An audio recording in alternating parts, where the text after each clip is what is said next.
आसंता जुलाई मासरू राज्य में एसआईआर आरंभ होगाकू बेले पाटनागढ़ उपजिलापाल सुनील बेहरा सभापति पाटनागढ़ हरिशंकर सम्मिलन सदन ठारे राजनैतिक दल मानक एक प्रस्तुति बैठक अनुष्ठित होता। बैठक में बीजेपी बीजेडी और कांग्रेस दलर प्रतिनिधि माने सामिल होता बेले बहु सरकारी अधिकारी उपस्थित रही एसआईआर विषय विस्तृत आलोचना करते। पाटनागढ़ पाटना समाचार आपण जानी इलेक्शन कमिशन को द्वारा स्टेट ऑफ ओडिशा सबुआड़े एसआर आरंभ हम जोटा कि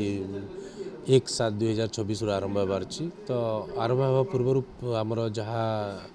नियम रही जोटी कि समस्त पॉलिटिकल पार्टीज को अवगत करार समस्त को ट्रेनिंग देवार अच्छी आउ यही सबू मर्मरे आज प्रथम आज all political parties Patnagarh constituency समस्त को डकाई तो सबू पार्टी समस्ते आसिला पर आम स्पेशल इंटेंसिव रिविजन विषय बता जनईलु अवगत करूँ आम माने अनुरोध करूँ जे बीएलए माने केमती बूथ लेवल एजेंट्स माने केमती आमर बीएलओ मानक साहाय्य करेंगे आ दुई जनकर कोऑपरेटिव मनोभाव नहीं कि